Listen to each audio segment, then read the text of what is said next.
Ladies and gentlemen, good day and welcome to Vodafone Idea Limited Q2 FY2026 earnings conference call. As a reminder, all participant lines will be in the listen-only mode, and there will be an opportunity for you to ask questions after the presentation concludes. Should you need assistance during the conference call, please signal an operator by pressing star then zero on your touch-tone phone. Please note that this conference is being recorded. I now hand the conference over to Mr. Abhijit Kishore, Chief Executive Officer, Vodafone Idea Limited. Thank you, and over to you, Mr. Kishore.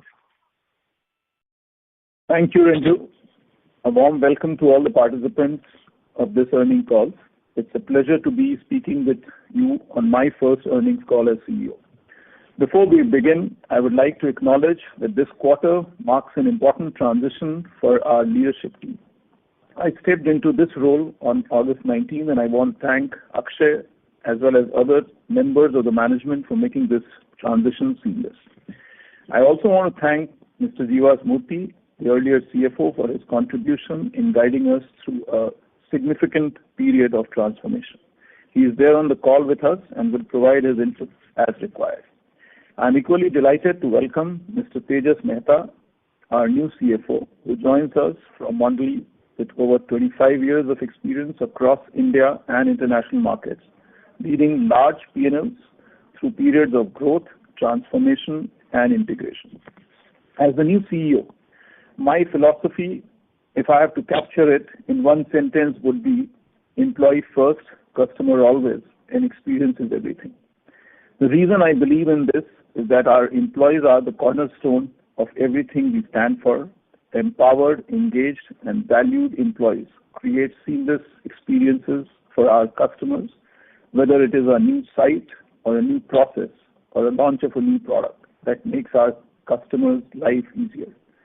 It isn't just a philosophy, it's our way of life, culture to deliver our core purpose, world-class experience that differentiates us in this extremely competitive market.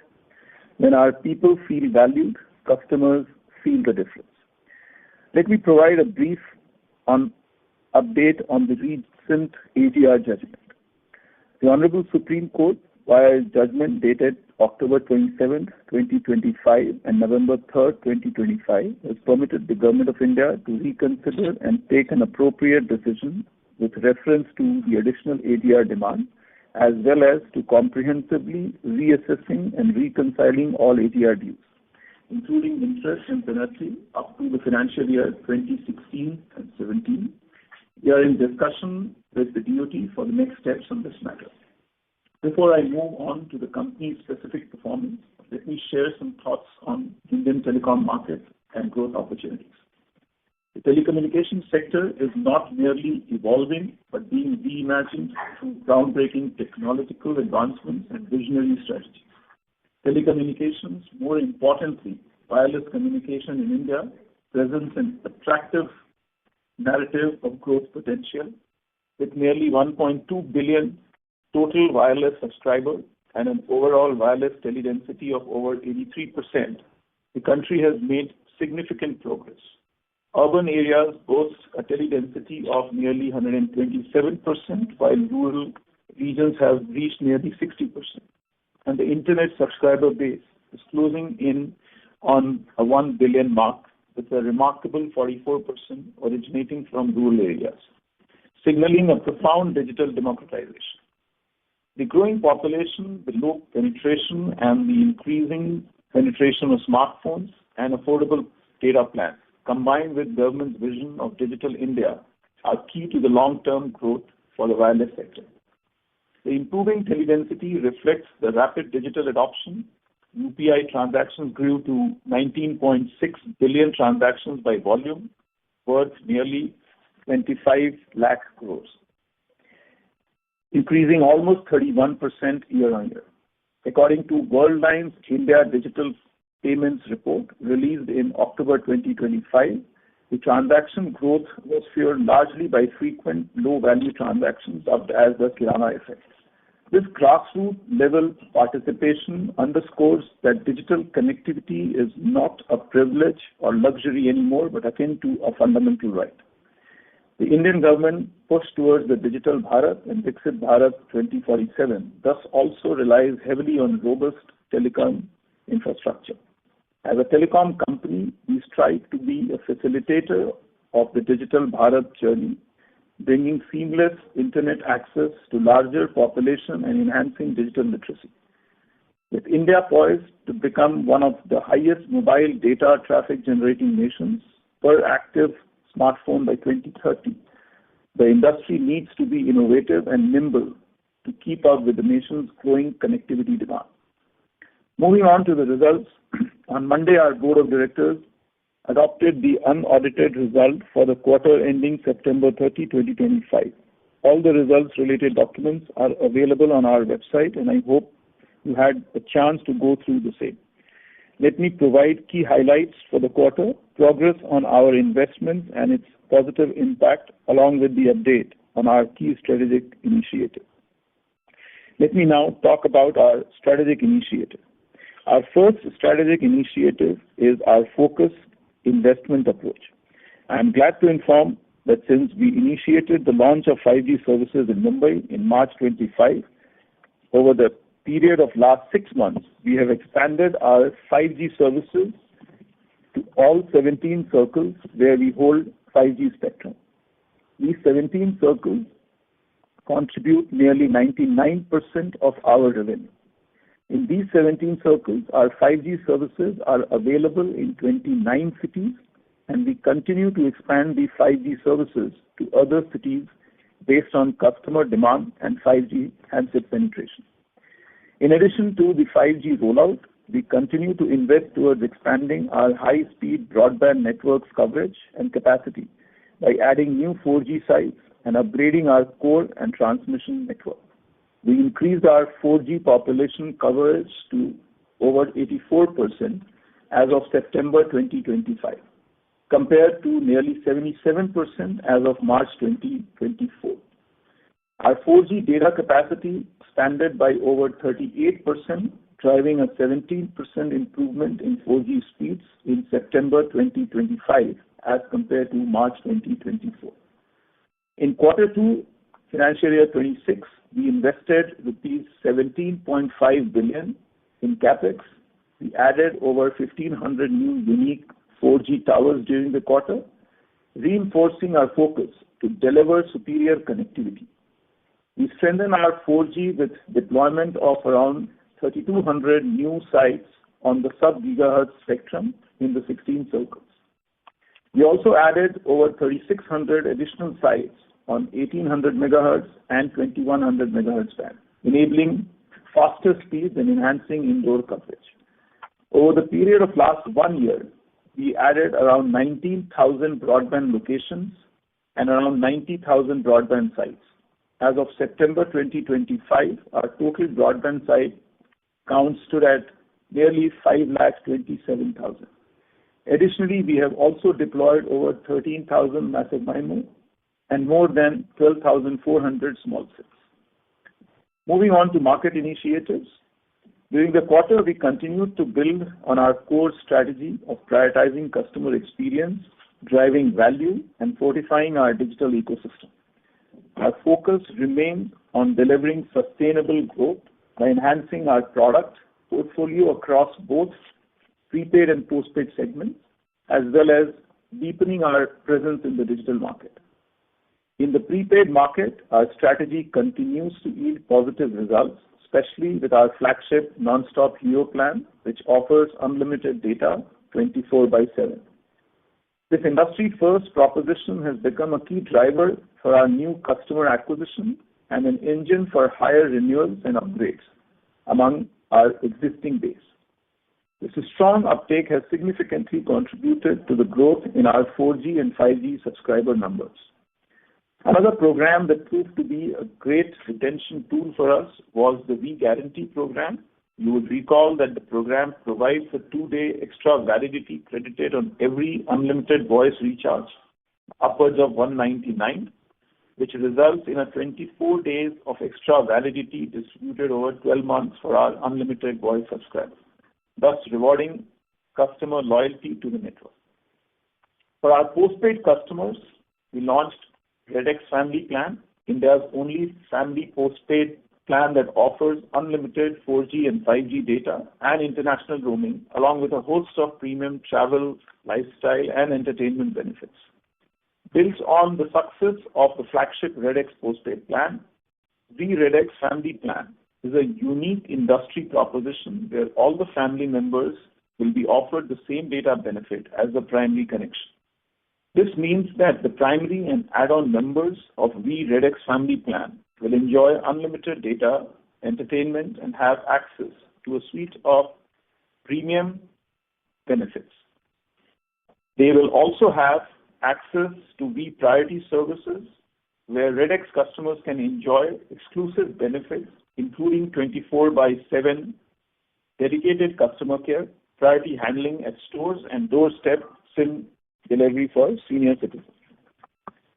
Easy Plus, our exclusive app for select postpaid customers, enhance its offering with new features like V-Shop and VMTV. It also expanded to an omni-channel experience with the launch of its website. On the back of these initiatives, the data traffic has grown by 21.4% year-on-year at overall level, and the data usage for 4G and 5G subscribers increased by 20.3% for the same period of time. The consumer ARPU has shown a year-on-year increase of 8.7%, reaching 180 rupees. The number of 4G and 5G subscribers reached 127.8 million, an additional 0.4 million customers over the last 12 months. We have been working on constantly improving our international roaming pack attractiveness for the end customer. Our roaming packs are now available in 151 countries worldwide. I am pleased to share that we remain the only operator in India to provide truly unlimited data and calls in 40-plus countries, giving travelers complete freedom to stay connected without worry. We have also introduced a curated travel insurance proposition in partnership with Aditya Birla Capital Digital as an exclusive benefit for international roaming pack users, making every journey safe and more rewarding. To make our network more secure for customers, we've launched two new initiatives under the We Protect umbrella, a comprehensive AI-powered security measure against spam voice call that flags fraudulent and spam calls in real time. Additionally, under We Protect, we also launched an upgraded AI-powered cyber defense and incident response system to protect its core network and enterprise operations. Moving on to We Business. We Business continued its strong momentum during the quarter, reinforcing its position as a trusted digital partner for enterprise across India. With a strengthened 5G infrastructure and a diversified portfolio spanning mobility, connectivity, cloud, IoT, business communication, and cybersecurity, it is empowering businesses to thrive in the digital economy. At India Mobile Congress 2025, We Business demonstrated its leadership in enterprise digital transformation by displaying cutting-edge enterprise solutions that were powered by AI and centered on security. We Business launched IoT Innovation Lab, India's first telco-backed lab for innovation, co-creation, and certification of IoT devices and applications. Other key launches at the event were AI-powered managed Wi-Fi solutions, secured hybrid SD-WAN applications in robotics, AI-powered CCaaS, VR experience of IoT Lab, AI-powered platform for proactive diagnosis of IoT services, multi-cloud services, and autonomous security operations center. We Business also showcased growth stories of their MSME customers who were positively impacted by India's largest digital advisory service for MSME, the Ready for Next program. The showcase underscored the company's commitment to empowering enterprises of the scale with secure, scalable, and intelligent digital infrastructure. We Business also partnered with Google to offer exclusive offers on Google Workspace for MSME under the Ready for Next program, thus strengthening our position as the preferred digital transformation partner for the MSME segment. I am happy to share we are witnessing rapid adoption of our AI-powered contact center as a service across BFSI, BPO, and manufacturing sectors. We Businesses CCAS was launched last quarter in partnership with Genesis. The rapid adoption underscores strong market demand for intelligent automatic customer engagement. We Business is driving significant growth and value-led innovation in the IoT space. The smart metering business aims to deploy 12 million solutions in the next 3 years, which will establish us as a key enabler of India's smart energy transition. Furthermore, the launch of IoT Innovation Lab in collaboration with AWS and CDOT positions us as the next generation hub to co-create, rapidly test and scale concepts across sectors like automotive, manufacturing and connected infrastructure. To support the exponential growth in enterprise data traffic, we are executing a focused network expansion strategy. As a part of this, we are developing dedicated enterprise corridor across key cities, Mumbai, Pune, Bangalore, Hyderabad, and Chennai, adding over 2 terabytes per second of new capacity and upgrading our data centers. These investments significantly strengthen our ability to deliver high-speed, low-latency connectivity for mission-critical enterprise applications. Our efforts have also been recognized externally. We Business received the Customer Experience of the Year Telecommunication Award at the Asia Experience Awards 2025. We Business was also awarded the Best Innovative Technology Implementation of the Year at the CIO Conclave and Awards 2025 for our Enterprise Connection Management Platform, which is We Business Assist. The next strategic initiative is driving partnership and enhancing digital revenue streams. As emphasized in the earlier calls, our aspiration is to become a fully integrated digital service provider with a distinct goal of enhancing digital engagement with consumers and generating revenue through targeted streams. Our articulated strategy regarding this initiative has been to achieve it through strategic partnership and to offer the majority of these services via VApp. Over the past 3 years, we have transformed VApps from being just a mobile account management destination to a platform where users can access multiple services on a single app. Users can stream live news and other live TV programs on 300 plus TV channels. Users can also play their favorite games, pay their utility bills, book metro tickets, and shop across certain categories through the app. These features have resulted in robust adoption growth for VApp as well as improvement in our app rating. The VApp experience was further elevated with the launch of VFinance this quarter. VFinance enables users to access personal loan, fixed deposits, and credit cards directly through a simple app-based interface.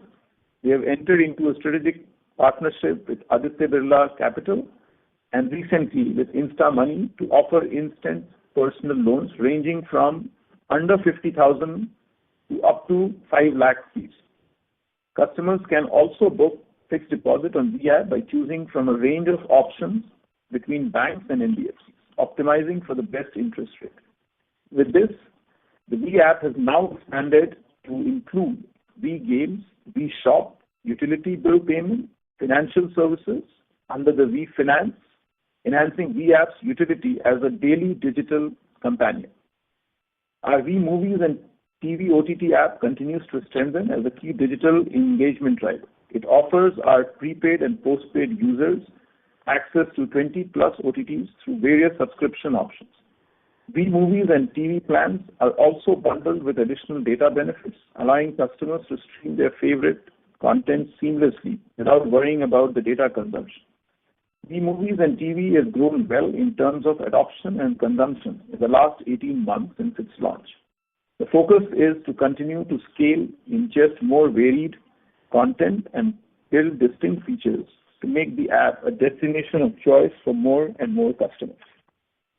I would like to reiterate that we will continue to have a sharp and disproportionate focus to build a digital ecosystem with our partners, enabling a differentiated experience for the users. To this effect, we have a strong pipeline ahead, and you shall see more propositions rolling out in the coming quarters to help drive and deliver enhanced customer value as well as make for incremental monetization opportunities. Moving on to the CapEx deployment plan and other developments this quarter. With quarter 2 CapEx, we have now expanded our 4G population coverage to over 84% and rolled out 5G coverage in all the 17 priority circles. We remain actively engaged with our lenders for tying up debt funding towards the execution of our long-term network expansion plan. We had also witnessed improvement in our operational EBITDA during the quarter, and Tejas will provide more color on that. With that, I hand over the call to Tejas, who will share the financial highlights for the quarter. Thank you, Abhijit.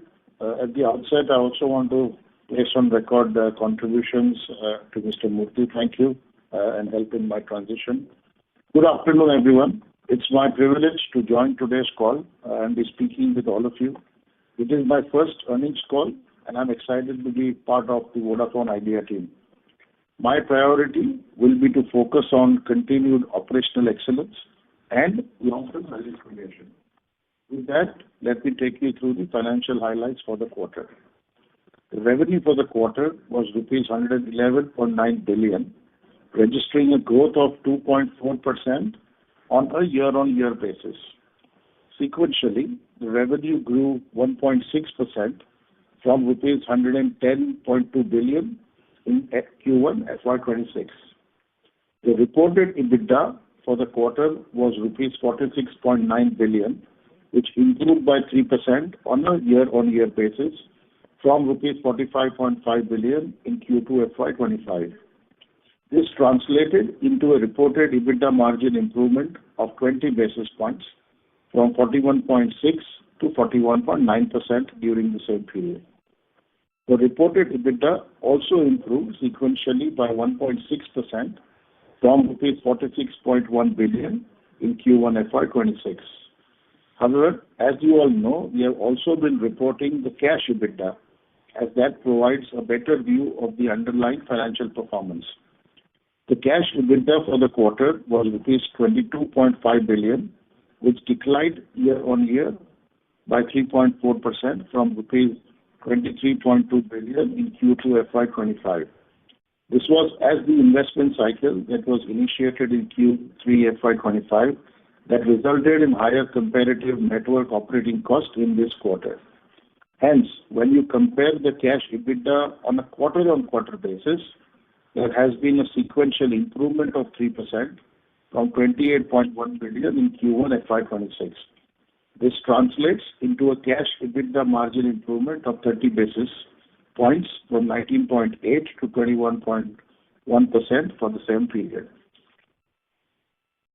Depreciation and amortization expense and net finance costs for the quarter were rupees 55.7 billion and rupees 46.8 billion respectively.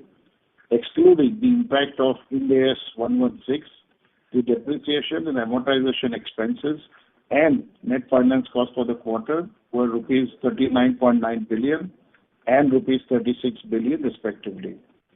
CapEx spends for the quarter were rupees 17.5 billion and for half one FY26 at rupees 42 billion.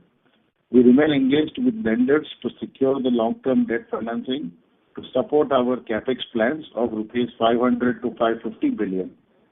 The debt from banks has further reduced to rupees 15.3 billion as of September 30th from rupees 32.5 billion as of September 30th, 2024, a reduction of 17.2 billion in the last 12 months. The cash and bank balance stands at rupees 13.8 billion as of September 30, 2025. With this, I hand over the call back to Renju and open the floor for questions. Thank you. We will now begin the question and answer session. Anyone who wishes to ask a question may press star and one on your touchtone telephone. If you wish to remove yourself from the question queue, you may press star and two. Participants are requested to use handsets while asking a question. Ladies and gentlemen, we will wait for a moment while the question queue assembles. The first question comes from the line of Rishabh Dhancholia with HSBC. Please go ahead. Hey, hi, good afternoon, and thanks for the opportunity. Couple of questions, please. Firstly, on the subscriber trends, subs loss actually increased quarter-on-quarter. What drove that? And are you seeing any churn out to BSNL? Because BSNL reported gross subscriber additions for the month of August and September, as per TRAI, actually improved. And in the areas where you have rolled out 5G, how has been the subscriber traction, and are you seeing lower churn in those areas? Secondly, on capex, what is the outlook on capex for second half of the year, and how much of it is dependent on the additional capital raise? Thank you. Okay. So Rishabh, I'll just take your question one by one. So I'll start with the first one that you said on the subscriber loss. Yes, you're right. I think there has been a marginal drop, but if you look at it from a long-term point of view over the last couple of quarters, we've been reducing our delta from 5.2 to a 1.6 to a 0.5, and there has been an increase to a 1 billion subscriber loss. Some bit of a seasonality impact as well, but I think the fundamentals of the business is pretty intact, and we don't see making any changes to our long-term view as far as the subscriber is concerned. Also, we continue to see, the 4G and 5G devices addition on our network as we are rolling out more and more 5G sites as well as the 4G sites. We also see a clear positive and a stable growth coming from the areas where we have invested. And we have been saying that, while we have increased our coverage from a 77 to 84%, our endeavor is to take it to a 90%, and those are the areas where we will keep moving. The other thing which has kind of also helped in better engagement and retentivity of our customers is the proposition that I also spoke about on the Super Hero and the Non-Stop Hero, and that's seeing a very good traction for us, including the V-Guarantee. And the data user per customer, which you see is kind of increased to 18.5 GB, is also a testament to the fact that the customers are actively involved and engaged in our business.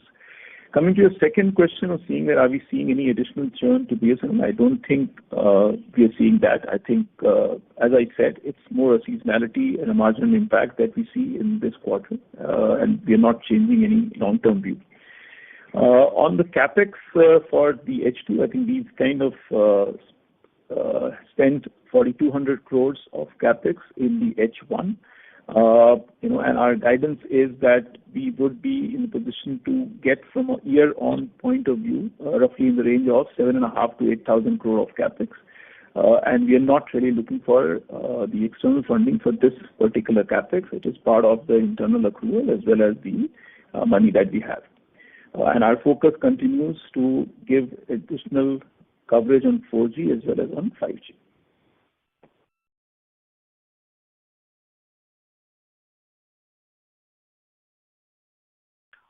Mr. Dhancholia, are you done with the question? Yeah, you mentioned that you have not changed your, just a follow-up on the subscriber trend. You mentioned that you have not changed your outlook or long-term view on subscriber additions. Any guidance as to when can we see positive subscriber adds or subscriber churn turning around? Any guidance on that? So, I mean, as I said, we are kind of engaging, keeping the customers engaged as far as our product proposition is concerned and our network enhancement is concerned. Our challenge has been on the extent of coverage that we have not been able to do. And, we firmly believe that, the more sites and the more 4G and 5G sites that we roll, we will start to see this trajectory getting into positive. And if I may, one follow-up on the capex. You said we plan to do 7,500 to 8,000 crore of capex this year. Where will this take us in terms of unique sites? We are at around 197,000 unique sites right now. Where do you think we will land up after spending this amount of CapEx? Yeah. So, Rishabh, I think the way we look at it, because it's a combination of the 4G, 5G layer addition as well as some bit of core and transmission. So it will be difficult to kind of give me a forward-looking statement on the number of sites which is there, but it will be a mix between a 4G and 5G on the radio and some bit of it on the transmission and core. Thank you. Thank you. Thank you. Thank you. A reminder to all the participants that you may press star and one to ask a question. Next question comes from the line of Sanjesh Jain with ICICI Securities. Please go ahead. Yeah. Good afternoon, and thanks for taking my question. I got three of them. To start with the data customer which saw a decline while we had a growth last quarter. And if I look at in last 12 months, we have added close to 90,000 BTS there on the mobile broadband side. Now, when should we expect some traction here in terms of consistent growth coming in? And if you can also help us understand how are the circles growth, where we did the capex early in the cycle, to just understand how can we see that traction coming in as the other circle also mature in terms of coverage. Yeah. So, Sanjay, thanks for the question. I think two parts of the question that you're saying. One is on the data subscribers that you said. So we've kind of added 4 lakh customers in this quarter as far as the data is concerned. And, we've kind of also, as I was explaining, that we've kind of launched 2 of the very good and engaging propositions on the Super Hero and the Non-Stop Hero. And we see the customers getting engaged, and where we see the data usage per customer is going on. Yes, the data customer growth is also linked to this overall subs coming down, and hence that's one action for us. Second question that you asked is on the areas where we have invested early. We are clearly seeing better traction there, because when the customers are using our services, obviously, they are getting a much differentiated experience, both on the network experience as well as on the product proposition experience. So we are very hopeful that this curve will kind of turn pretty soon in the positive territory for the subscriber as well as the larger customer on the data subscriber addition. Vijay, thanks, but still, can you help us understand some of the circles like Mumbai and all where we invested? How is the traction there in terms of gaining the subscribers on the broadband side? Yeah. So, see, we see in the circles, I mean, not specifically name Mumbai or Delhi for that matter, but in the circles that we have invested early, we clearly see a traction better, where we see lesser churn of the customers that we see. We see a better engaged customer as far as the data usage is concerned. And we also see a better traction in customer as far as our customer acquisition is concerned, in those areas. So, our earlier part of the investment has gone into some of the urban areas, and there we see a clear traction, where we see a much better retentivity and engagement of a customer. Got it. I don't want to kind of get into the circle level one, but at a national level, we clearly see that trend, and obviously it is emanating from the fact that of the early investment that we have done in the urban market. No, that's what I said. If I look at the country as a whole, which is the subscriber we disclose, that at least after a last quarter acceleration, we have seen a deceleration in this quarter. But you mentioned it is purely a seasonal factor? Yeah, because, I don't think, we've made some bit of the product which was there, which kind of, we have taken off or we have kind of increased. So there's very marginal factor there, but it is more a seasonal factor that we see. And we are pretty confident that we'll kind of come back as far as the delta is concerned on the customer loss. Got it. Now, second question on the customer engagement itself. If I look at the data usage per customer on our network versus the peers network, we are at 18 GB, they are at 28 GB per month. Now, how do we, so we need to build capacity both in terms of user behavior being similar to the peer network, and then we need to add the customer. So how are we planning in terms of expanding the capacity? So that's number one. Number two, peers have today advantage of having their 40% or more of the data running on 5G network where the capacity is higher, so they can still carry those data on the network. Now we are very initial phase as far as 5G. Now, how will we tackle this issue of creating capacity, experience, and then growing? Yeah. So, Sanjesh, the first question on the data usage growth, you're right. We are at 18.5, but the way we look at it from where we were and where we have reached has been a significant jump because we have not been investing for some time, and in the last couple of quarters, the investments have started. And we see a pretty significant jump as far as I said, because of the data usage, because of the better network experience, as well as the product proposition. So that's one part on the data usage part of it. Secondly, from a capacity utilization point of view, we have enough headroom right now in the both 4G as well as the 5G network, because 5G, as you would know, we've just launched in the last 2 quarters itself. And then the third part is historically, this difference has been there between the competition and us as far as the delta on the data usage is concerned. I think it's a combined impact for all of that. But if you were to look at the data usage increase on our network, we've kind of had an increase of over 20% over the last 1 year, which is a clear reflection of improving the subscriber engagement. And our current focus is to enable more and more subscribers to experience the improved network, and hence some of the product proposition that we have launched, which is unique, is actually addressing that need. Fair enough. Just one question on 5G. It's been 2 quarters for us launching 5G. We start 5G at 1.5 GB data plan, unlike peers who start at 2 GB. Any plan for us to move to a 2 GB so the premiumization effect start playing even on our ARPU from the 5G?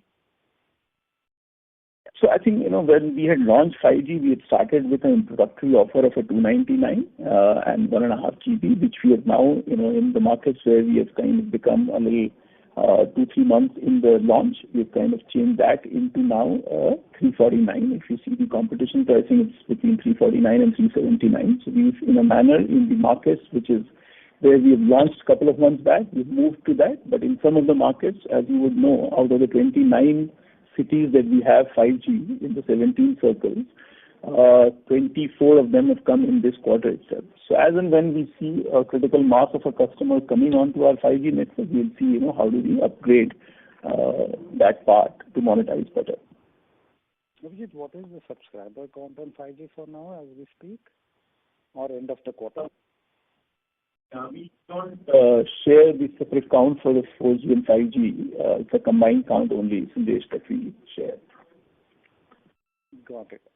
One on the capex, now that we have some more time in terms of raising capital, how do we plan to prioritize the capex, what we are doing right now? Will it be more capacity creation over the coverage? That's how we should look at it?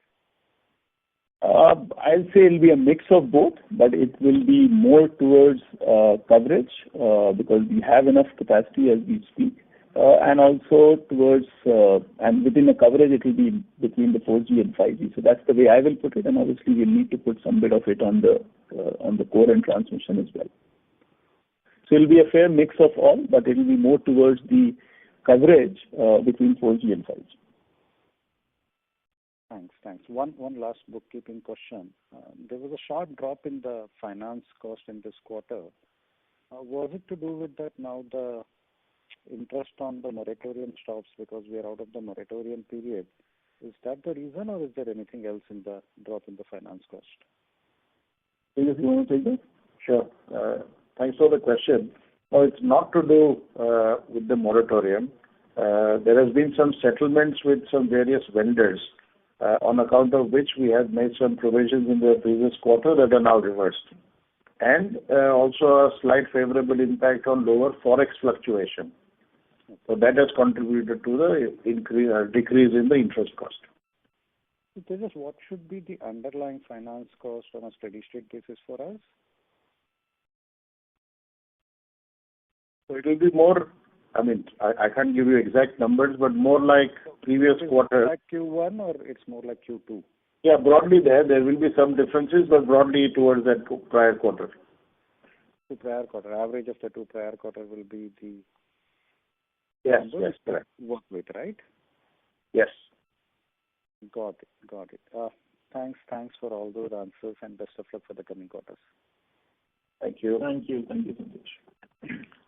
Thank you. A reminder to all the participants that you may press star and one to ask a question. Next question comes from the line of Saurabh Handa with Citigroup. Please go ahead. Yeah, thank you for the opportunity. Firstly, on the pending fundraise, I had two questions on this. Firstly, do you think banks, now that you must have been in further discussions with them over the last couple of weeks, do you think they will be waiting for an official relief package from the government, which I suppose could take a few months as there are no repayments due before March? Or could this be independent of when the relief package comes, now that we do have a Supreme Court verdict? And just secondly on this, what is the status of raising credit from non-banking sources that you had previously spoken about? Is that something where timelines could be advanced? Thank you. Okay, so Saurabh, I'll take the first one and will request Tejas for the second one on the rating credit from the non-banking. So on the first one, on the fundraising, I think as you rightly said, we are engaged with the banks. And with the recent development of the Honorable Supreme Court, order is pretty clear. And government being a 49% equity holder, and the government making it also amply clear that, in the Indian context, 3 private players are required. We are looking at the solution, which we believe will be best and for the long-term view from the government. And our sense is that since the Supreme Court order has come recently, might be there would be a little bit of a dependency of that with the banks when they are looking at a long-term funding. But we are engaged with them and we are kind of working pretty closely, and as and when we get to here, we'll come back to you. Here's on the question on the credit. Sure. So Saurabh, the current credit rating, as you know, is BBB-. So that stays where it is. Maybe if you can elaborate your question. Oh, sorry, no. What I meant was you had spoken about raising credit from non-banking sources, I guess private credit. Oh, so yeah. So I just wanted so can that be something which can be advanced ahead of, say, funding from banks? Yeah, so Saurabh, I think we are, as we said, we are talking to many banks and the NBFCs both. And as and when we get closer to the deal, we'll come back to you. As we speak, we are engaged with multiple partners at this point in time. Okay, sure. And just a second question. Could you just remind us of the total quantum of AGR debt which is outstanding as of September? And within this, how much would be the principal portion? The principal and the interest we can't share like that, but as of September 25, it's around 78,500 crores of total amount on the AGR. Okay, that's perfect. Thank you. Yeah. Thank you, Saurabh. Thank you. Next question comes from the line of Sumangal Nevatia with Kotak Securities. Please go ahead. Yeah, good afternoon. Thanks for the chance. So my first question is with respect to our end goal of 90% coverage for 4G. What is the timeline we are looking at, and how much more capex will be required to reach 90%? Yeah, so as I said, we are right now at 84%, and our sense is that over the next couple of quarters, we should be able to get to the 90%. I can't really give you a finite timeline right now, and the capex, approximate capex that is required would be, in the range of 4,000 odd crores for the coverage between 84 to 90%. Okay. So few quarters is where I think we can hit this end goal, right? So that's Because as I was talking to probably Sanjay, I was trying to explain that we are keeping the balance between the expansion, getting the coverage on the population, as well as keeping the 5G part intact. So that's the reason we can't really give you a finite time right now, but the endeavor is to get as soon as possible to the 90% and bridge that gap. Understood. And so if you look at the trend on the subscriber losses, it's encouraging to see a declining trend. What is our sense? When do you see this reversing to a gain starting?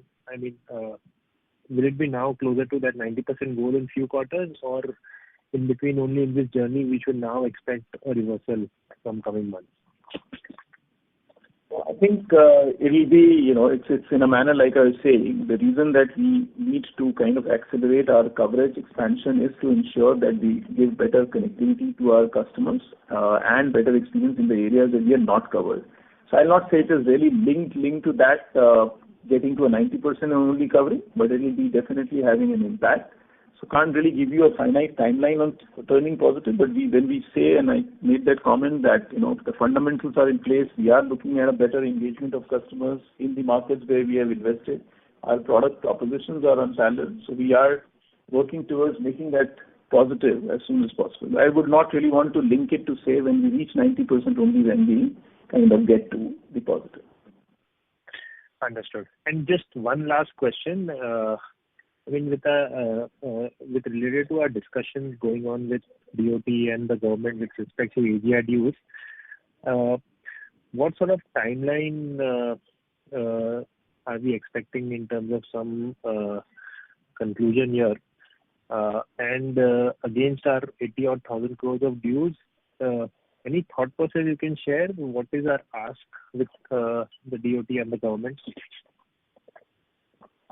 So, Sumangal, I said, we welcome the orders of this Honorable Supreme Court, and we are pretty hopeful, government being a 49% player, to look at a long-term solution, and we are engaged with the DOT. I cannot really give a timeline at this point in time on saying when will this get solved, but government has been extremely helpful, and we are very hopeful that it will be resolved as soon as possible. Got it. Thank you so much, and all the best. Thank you. Thank you. Next question comes from the line of Vivekanand with Ambit Capital. Please go ahead. Hello. Thank you so much for the opportunity. My first question is on the 5G network. You are disclosing 4G capacity, and there is also a disclosure from your side with respect to using March 2024 as the reference point from a capacity addition perspective. But I see that in your quarterly report and press release, you talk about only 4G data capacity. It would really help us if you can share some additional KPIs with respect to 5G network rollout, like additional capacity created and number of sites. That is one ask from my side. The second one is the two circles where you rolled out 5G roughly 2 quarters back. Is the 5G network now handling a large part of your traffic? Are there any indicators you can provide here? Those are my questions on the 5G network. I will ask my other questions afterwards. Okay, so 2 parts to the question that you said. So the reason why we look at a March 24 is because that's the when our investment cycle kind of started, and hence that's a good benchmark. When we were not investing, and then when we started, what's the kind of delta that we have been able to create. And obviously, as you said, 4G data capacity has been increased by 38%. The second question that you asked on the 5G, why we don't share, it's an initial stage. As I said earlier, we launched Mumbai in the month of March, And post that, in this quarter, we have launched primarily in 25 out of the 29 cities that we have launched. So it's too early to kind of make that comment. While we keep monitoring that, and in the two cities where we, or the circles where we launched 5G, yes, the answer is that we see a much better traffic offload as far as the network on the 5G is concerned. Okay, thank you for the color. We'll wait for your disclosures on 5G in subsequent periods. And now there are a couple of media reports that talk about you doing trials with alternative domestic vendors. Several are named by the media. And secondly, with a topic which is unrelated, one of your competitors has signed an ICR with BSNL. So particularly in rural areas where the intra-circle roaming could perhaps help to provide deep coverage. So what are your thoughts on these two matters, and what can you discuss further to what is shared on media on both these topics? So, Vivekanand, I mean, to be honest, I not want to comment on what the media has written as far as these are concerned. Some of these, are discussion. Once it fructifies, then it will be better for us to come back and talk to you. As we speak, there is no conversation that we are really having with anybody on the ICR at a BAU level. And the first question that you said on the other partners, everybody keeps exploring that opportunity, which is what we are also doing. But there's no firm change of plan as we speak. Our partners from a network equipment point of view is pretty much, what we have disclosed. So there's no change as we speak. But yeah, from an evaluation point of view on the technical front, there would be some evaluation which we keep doing. And and then even the government would want the indigenous vendor, and hence we, would be exploring that opportunity clearly. Okay, my last question is on the the technology upgrades and the debate on 5G standalone versus non-standalone. So previously, when you were talking about, say, your just-in-time capex strategy, you would highlight that you are able to take advantage of advancements in technologies even within the standards, right? Whether it's 4G or 5G, and there that would help you economize on your deployments. So I want your thoughts, one on this SA versus NSA debate on 5G, and secondly, is there a way for you to roll out your 5G network incrementally? Because I think you mentioned that you've rolled out in 25, 30 cities. Surely there is a lot more scope for you to roll out more 5G. So is there a way you are able to now think about 5G rollouts in a more frugal manner, given that you are late versus, say, the incumbents who set up pan-India networks? Yeah, so we're going to two parts of the question that you're asking. One, obviously, on the 5G. As you know, at Vodafone Idea Limited, we've kind of taken the route of NSA architecture, and that's what we are rolling out right now. And I think that's kind of doing the work for us. But yes, at the same time, I can also say that at any point in time that we feel like moving to the SA architecture, the one that we have right now is capable to move to SA. So as and when we feel the need to kind of move to the SA architecture, we would evaluate that and do that. As a second question of saying, how and where are we going to go, I think, again, as I said, the balance of the capex for this year as well as going forward is going to be a fair mix of getting to a 90%, providing capacity in the markets where we feel that there's congestion, and a fair bit of 5G as well. Okay, understood. Thank you so much, and all the very best. Thank you. Thank you. Thank you. Next question comes from the line of Aditya Bansal with Motilal Oswal Financial Services Limited. Please go ahead. Thanks for taking the question. My first question is on the network OpEx above EBITDA levels. So despite a rollout on 4G as well as on 5G, and also seasonality in terms of power outages, the cost above EBITDA in network has been fairly stable, in fact lower than December 23 before we began. What explains that? You want to take that? So if you look at our, network cost above EBITDA, right? And I'm just looking at the variance and the trend over a longish period of time. You are right; they are slightly flattish. Last quarter-on-quarter, we have increased only marginally. Year-on-year, it's increased 4, and that is from the investments that we have made in the network that Abhijit mentioned.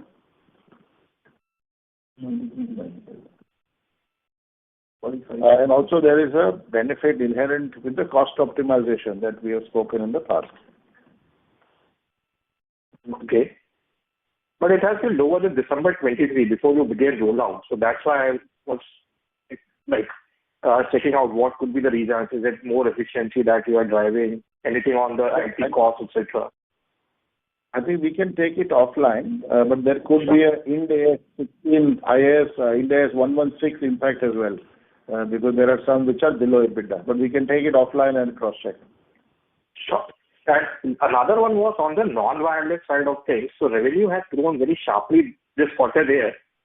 So is this a sustainable trend, or was there any one-off benefits on the non-wireless side? What do you mean by non-wireless? Basically, your customer revenue and the subscriber base that you give out. So if I remove that from the reported revenues, so non-wireless or the enterprise revenue, that has increased like 6-7% on a YOY as well as QOQ basis. So any particular reason there, or? Yeah, so I think there's no extraordinary or one-time thing is what I can tell you on the trend. I mean, we have different businesses on messaging and other things, but there's no extraordinary item even in the non-voice or non-wireless that you are saying. Sure. And last one, obviously you're in touch with the DOT on the AGI deals, but do you think if any relief comes through, the tariff hike or any potential tariff hike that gets delayed, how do you look at it? Yeah, I mean, from a tariff hike point of view, if you really ask us, obviously, it depends on, how the industry takes shape and how the leaders take the position on the tariff hike. Is there a requirement of a tariff hike? Probably the answer is yes. How fast and how soon can that happen? We'll kind of wait and watch. I will not really link it to DOT and the AGI judgment on that. Thank you. Thanks a lot and all the best. Thank you. Thank you. Ladies and gentlemen, that was the last question for today. Due to time constraints, we have reached the end of question and answer session. I would now like to hand the conference over to Mr. Abhijit Kishore for closing comments. Yeah. Thank you, Renju. As discussed during the call, our investments have led to improved coverage and enhanced customer experience.